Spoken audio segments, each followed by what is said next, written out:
रहमान डकैत की मौत के बाद लियारी की सड़कों पर खौफ व हरस का माहौल। कई मकामात पर फायरिंग और रॉकेट लॉन्चर के धमाके साफ सुनाई दिए जा रहे हैं। सबसे बड़ा सवाल, रहमान डकैत की मौत के बाद कौन बनेगा लियारी का बादशाह? हेलो दोस्तों, उम्मीद है कि आप खैरियत से होंगे क्योंकि धुरंधर 2 देखने के बाद मेरी अपनी खैरियत तो थोड़ी खतरे में पड़ गई थी। जी हाँ, वही फिल्म जिसका ढिंढोरा पिछले 6 महीने से पीटा जा रहा था फिर आखिर रिलीज हो गई है। लेकिन क्या ये वाकई एक फिल्म है या बस एक बार फिर प्रोपेगेंडा की बिरयानी में मंतक की इलायची डालकर हमें खिलाने की कोशिश की गई है? आज हम इसका कच्चा चट्टा खोलेंगे तो कुर्सी की पेटी बांध लें क्योंकि अकल की परवाज थोड़ी ऊंची होने वाली है। बात करें पार्ट 1 की तो वहाँ हीरो साहब ने अकेले ही पूरी फौज को नाकों चने चबवा दिए थे, और पार्ट 2 में तो उन्होंने वो चने खुद खाकर ऐसी ताकत पकड़ी है कि अब वो फिजिक्स के कानून को मानने से ही इनकारी हैं। हमारे मेन हीरो अर्जुन का बैकग्राउंड वही घिसा पिटा है, एक ऐसा सिपाही जिसका दिल टूटा हुआ है लेकिन बंदूक हमेशा लोडेड है। इनके मुकाबले में विलन साहब को दिखाया गया है जो बस मूंछों को ताव देने और अजीबोगरीब हंसी हंसने के लिए रखे गए हैं। पार्ट 2 में ट्विस्ट ये है कि हीरो साहब अब सरहद पर नहीं लड़ रहे बल्कि वो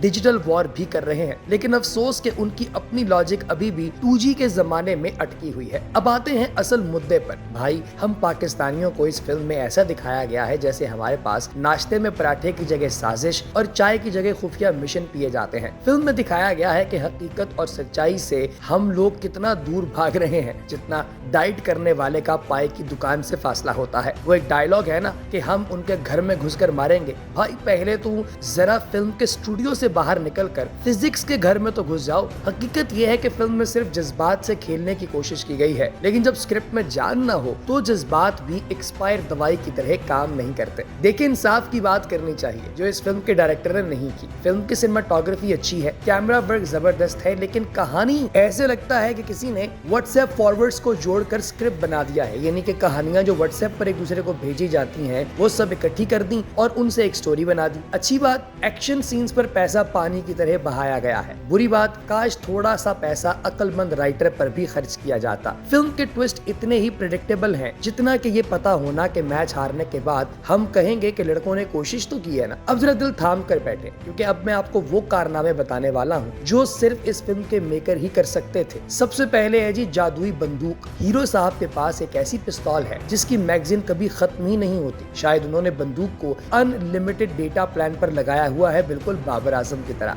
लोकेशन का घपला किया गया है इसमें। फिल्म में एक ऐसा सीन दिखाया गया है जहां वो लाहौर की गलियों में भाग रहे हैं लेकिन पीछे बोर्ड पर दिल्ली मेट्रो का साइन नजर आ रहा है। भाई, लाहौर में मेट्रो ऑरेंज लाइन है, दिल्ली वाली नहीं। फिल्म में पाकिस्तानियों को ऐसी उर्दू बोलते दिखाया गया है जो सिर्फ मुगल आजम के दौर में बोली जाती थी। जनाबे अली, हम आपको नीस्तो नाबूद करते हैं। ओ भाई, यहाँ हम सीन ऑन करते हैं, नीस्तो नाबूद नहीं करते। एक सीन में हीरो मोटरसाइकिल समेत तीसरी मंजिल से छलांग लगाता है और नीचे आकर ऐसे खड़ा होता है जैसे अभी अभी ब्यूटी पार्लर से आया। तो खुलासा ये है दोस्तों कि धुरंधर 2 एक ऐसी फिल्म है जिसे आप तभी देख सकते हैं जब आप अपना दिमाग घर में किसी लॉकर के अंदर महफूज रख कर आए। ये फिल्म रिव्यू नहीं बल्कि एक वार्निंग दे रहा हूँ आपको। अगर आपको लगता है कि इसमें कुछ भी हकीकत है तो मुबारक हो, आप प्रोपेगेंडे के नए शिकार बन चुके हैं। अब आप बताएं, क्या आपको भी लगता है कि इन फिल्मों में पाकिस्तानियों को कार्टून दिखाना अब बंद होना चाहिए, या क्या आपको भी वो दिल्ली मेट्रो वाला लाहौर देखकर हंसी आई है? मुझे कमेंट सेक्शन में अपनी राय जरूर दीजिएगा। लेकिन अब मैं आपको थोड़ी सी और बातें बताऊं। यहाँ से आगे अब फिल्म के थोड़े से मैं आपको स्पॉइलर देने वाला हूँ। तो दोस्तों, कहानी में ये दिखाया जाता है कि रहमान डकैत को मारने के बाद हमजा मजारी उर्फ जसकीरत सिंह रंगी साहब जो हैं, या जसकीरत सिंह रंगी जो भी इनका नाम है, ये जिसका कैरेक्टर रणवीर सिंह प्ले कर रहे हैं, अब वो दिल्ली के डॉन तो वो पहले ही थे जाहिर है, लेकिन अब वो कराची के लियारी के डॉन भी बन चुके हैं। उजैर बलोच अब उनके राइट हैंड हैं और उन्होंने हर एक बंदे को अपने नीचे लगा लिया है। और मेजर इकबाल साहब के साथ उन्होंने अपने राब्ते इस्तवार कर लिए हैं। मेजर इकबाल अब उन पर इतना ज्यादा ट्रस्ट करता है जितना वो अपने सगे बाप पर भी नहीं करता। अब देखें, पाकिस्तान में मेजर इकबाल का जो कैरेक्टर दिखाया गया है इस फिल्म में, वो इलियास कश्मीरी साहब का कैरेक्टर है बकौल उनके। इलियास कश्मीरी एक ऐसा बंदा था जिसके बारे में कहा जाता है कि उसने मुंबई अटैक्स करवाए थे। अब इस बात में इतनी ही हकीकत है जितनी इस बात में कि दीपिका पाडुकोन की टांगें छोटी हैं, यानी बिल्कुल बकवास। अब दोस्तों, ये बंदा इतना ज्यादा इन्वेड कर जाता है पाकिस्तान की पॉलिटिकल पार्टीज के अंदर कि ये बलोचों को इस बात पर कायल कर लेता है कि वो सब इकट्ठे हो जाएं और अब हम बदला लेंगे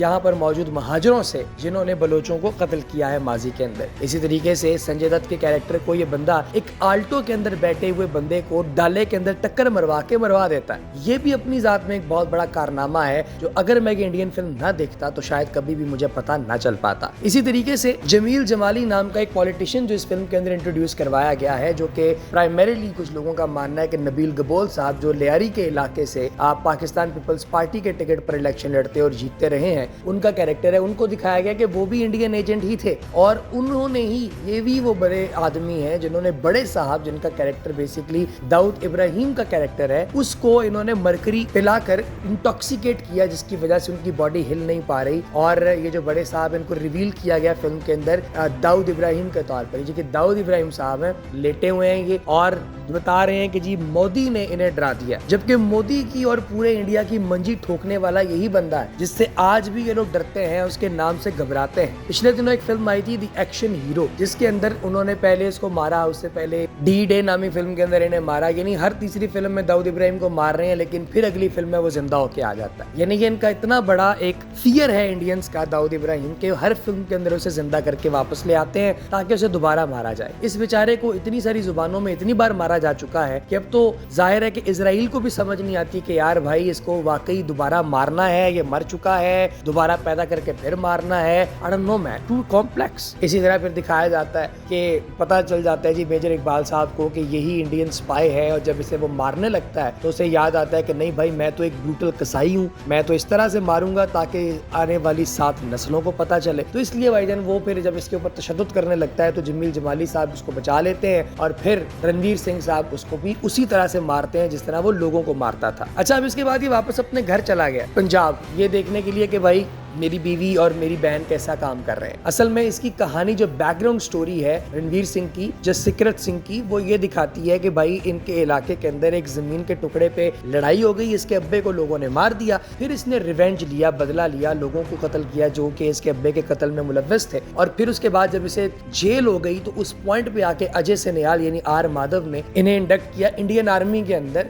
और फिर उसके बाद इन्हें इस धुरंधर प्रोजेक्ट का हिस्सा बनाया गया। तो अब धुरंधर प्रोजेक्ट जो है उसे तो ये मुकम्मल कर चुके हैं बकौल इंडियंस के। तो अब जाहिर है कि जब ये रिटायर होकर वापस अपने गांव गए तो इन्हें पता चला कि इनकी माँ और बहन से ज्यादा मुल्क को इनकी जरूरत है, लिहाजा ये वापस आके धुरंधर साइड पर मेडिटेशन करना शुरू हो गए हैं कि अब मैं दोबारा फौजियों को सिखाऊंगा कि अगला बंदा कैसे मारना है। तो ये है जी इसकी स्टोरी, इसका क्रक्स जो मैंने आपके सामने पेश किया। ये आपको कैसा लगा मुझे कमेंट सेक्शन में जरूर बताइएगा। अगली वीडियो तक इजाजत दीजिए, खुदा हाफिज़।